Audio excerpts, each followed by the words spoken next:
everybody. This is Robert Burke. Welcome to When to Play. Today, I want to talk a little bit about BGG-Con, just briefly. I just got back from BGG-Con, which was in Dallas, Texas, where I was able to eat more meat than I've ever eaten in my life. That's another story, but it was fantastic. It was excellent. It was fantastic. I had a great time at the convention.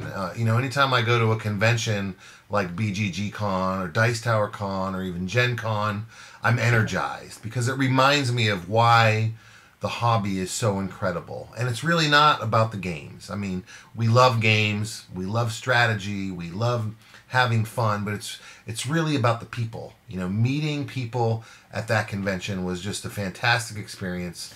And I met a lot of old friends that I see only at conventions, so it kind of feels like a family reunion. And I met a lot of new people that I was able to click with, that I just had a great time with. So it was very, very exciting. But when I got to BGG Con, I asked some good friends of mine. I respect their opinion very much. I just asked them, hey, what game do I need to buy here at BGG Con? What are people raving about? What's the game you think I need to get? And this is the game that I purchased. And I purchased a couple games, but this is the big one that I purchased.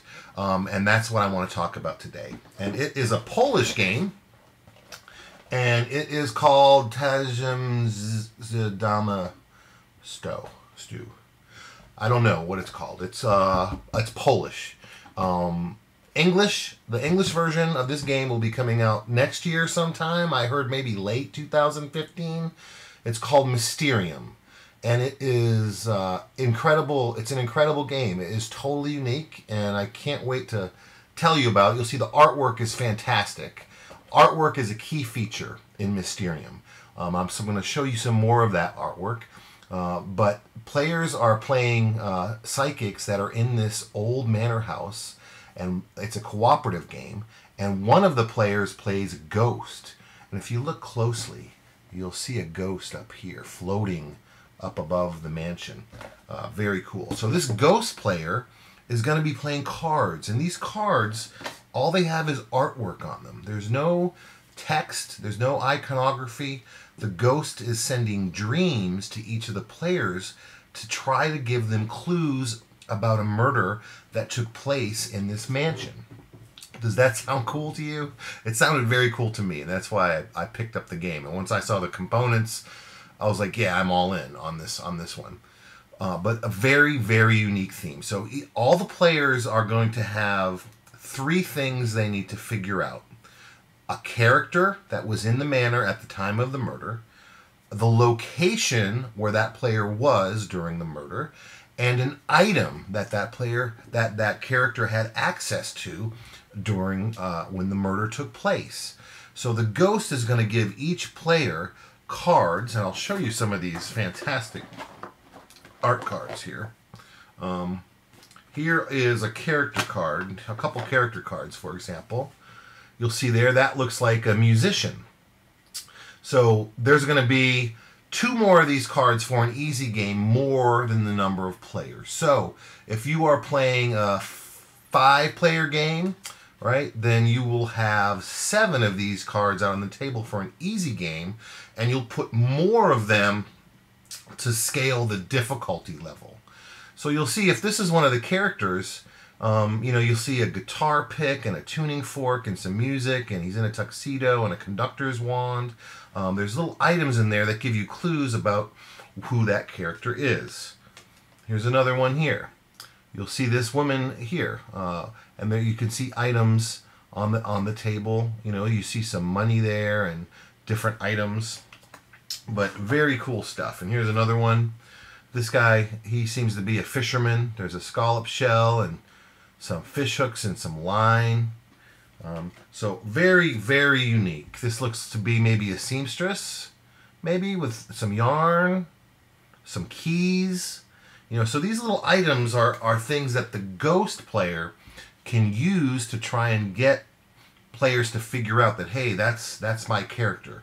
So if those 7 characters are out on the table, the ghost is going to show you a series of cards. So these are just Really cool. And this game's kind of been called a cross between Clue and Dixit. And in a way it is. You're trying to figure out a mystery by the end of the game, and you're using these really cool kind of surreal pieces of art to do so. And the ghost can do things. The ghost can do things like play a card in a certain orientation, like they might play this, to cover up something that they don't want you to lose focus over. They might just be looking at the colors. They may be looking at the theme. They might be putting two items together if the ghost plays multiple cards. Or they may play just one card. Like in our game, the ghost played this card, and that made it very easy because one of the character cards was a mechanic, for example. So when you see this card, you see the tools and the gravel, and you're like, oh, that's got to be the mechanic. So you put your marker on the mechanic, and then the ghost will tell you if you were right or not. So basically, it takes place over 7 rounds. Here is the calendar. So every player has got to figure out all 3 things for their items. They've got to figure out the item, the location, and the character before the end of that 7th day. After all players figure out those 3 things, then the ghost is going to play one final set of cards or card and the players need to figure out which one of those characters committed the murder. If they do that before the end of the 7th round, the 7th day, they win the game. If they do not, they lose the game.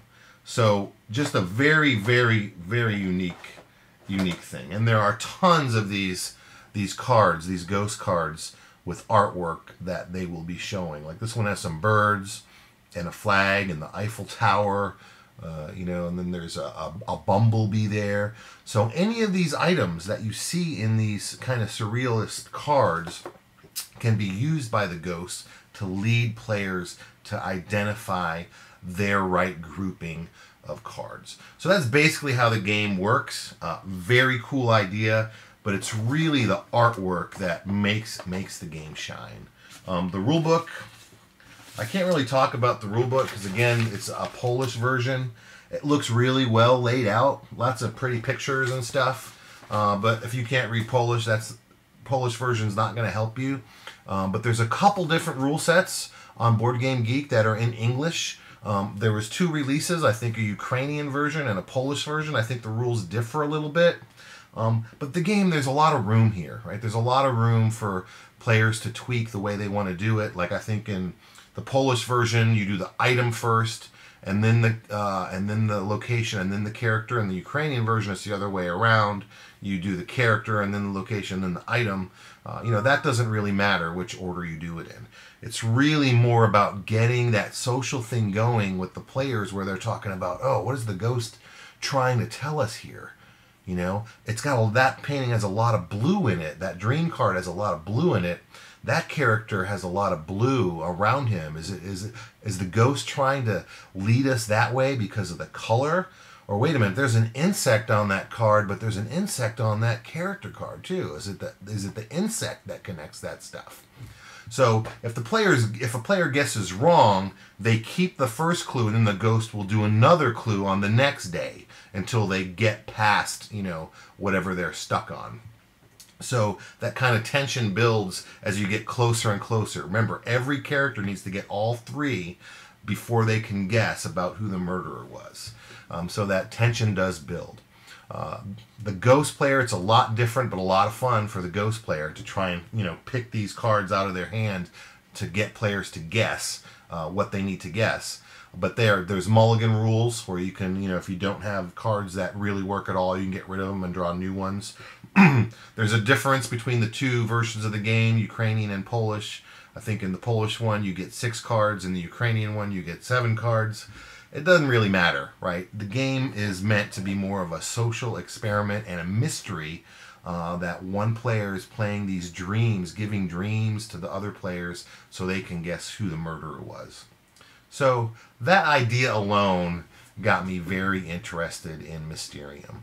And if you can get a hold of this Polish copy or the Ukrainian copy, I would say go ahead and do it. Don't be worried about not being able to read the rules. Because like I said, there's no text that's required. There's nothing on the cards. The cards are all artwork, right? And then you have 7 turns to do it. And the English rules out there, they're good enough where you can learn to play the game. So don't let that turn you off. Otherwise, I think you're going to have to wait quite a while to get Mysterium before it's available in the United States in the English language. So when do you play Mysterium? This is a game I think you can definitely play with your game group. However, if you are a strategy gamer who just maybe you don't like interactive games, if you don't like cooperative games, then you want to stay away from this one. It's not gonna scratch your itch. If you really are a strategic only player that you want to really just test that mathematical part of your mind, this is not for you. But if you are a creative gamer who likes creative games that kind of spark that creative side of your brain, this is a game you definitely want to try, especially if you have creative people in your group. If you have a group full of creative people or full of people who like to interact with each other in cooperative games, then it's a must-have. And yeah, if the combination of Dixit and Clue sounds interesting to you, then you should really try this game. I think that's a pretty good explanation of it, but I think it's a little more unique than that. This is a game I would definitely try with non-gamers, with families, like on Thanksgiving holiday, which is this week, as a matter of fact. This is a game, as long as the ghost player understands the rules and how to play, you can run this game as the ghost and make sure the other players have fun. And they will get into it. The artwork is so immersive in this game, you really start to feel like you are in that mansion and you are really trying to figure out what the ghost is trying to tell you. The ghost can't speak to you. The ghost can't give you hints. That ghost cannot point at items on cards. All the ghost can do is give you a dream. And the ghost gives you a dream by passing that card to you, and then you have to interpret that dream and try to figure out what the ghost was trying to tell you. So very, very cool. I'm going to play this with my kids. I haven't yet. They are 9 and 11. I think they're going to love this game. I think, like I said, if you can run it as the ghost, I think you could play this game with anybody, but especially creative people.